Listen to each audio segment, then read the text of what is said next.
And here's David talking to Daniel Shenton. I see the world as being flat.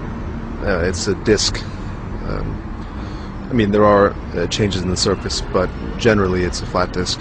And what about the planets, the sun, the moon? I'm not sure about them. It seems to me from the evidence that I've seen that they're probably spheres, but it's definitely not proven, I think.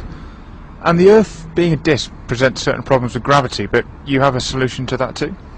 Yeah, the effects of gravity, I feel, could be simulated, or what people think of as a sort of mainstream idea of gravity would be simulated by simply the disk of the Earth moving upward, it is accelerating upward at 9.8 meters per second. It would have the same effects as what people traditionally think of as gravity.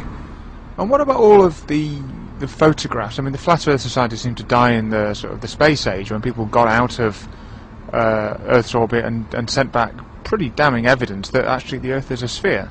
As far as the evidence of the space age, I would say that anything like that could have been easily faked. I mean, especially with the technology we have today, you can simulate alien worlds, ghosts, demons, massive battles of orcs, and anything else you want.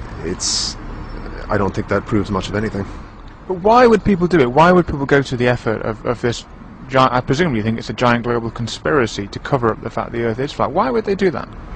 There probably are financial motives behind it, and I don't think the conspiracy needs to be as global as you would think. If you get pockets of conspiracy, most people aren't going to look into it very much. They're not going to investigate it, and they'll just accept these things at face value, that the Earth is a sphere. Not everyone needs to actually be part of it for this to propagate pretty quickly. Now, a lot of our listeners might think this is just genuine nuts, sort of anti-science babble, but actually there's a serious scientific strand to this, isn't there? Because you think it's all about not trusting what you see and testing. Yeah, before the Flat Earth Society was the Flat Earth Society, it was called the Universal Zetetic Society in the 1800s. It was a group of people that wouldn't accept mainstream science because they didn't feel that all these things had necessarily been proved. Their idea was that they needed to go out and investigate these things for themselves and get really solid evidence.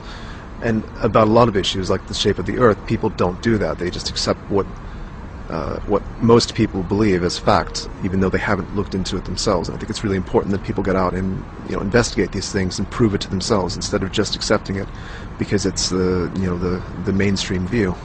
And the old chestnut, if the Earth's flat, what stops people falling off? Nothing, I suppose. There's a barrier around the edge, but ultimately I think if you could get past that, you would fall off. And you're serious about this, aren't you? This isn't a clever metaphor or a marketing ploy for something else. This is what you truly believe. It is. If it's a marketing ploy for something, then I'm not aware of it, and I'm certainly not getting paid for it. So.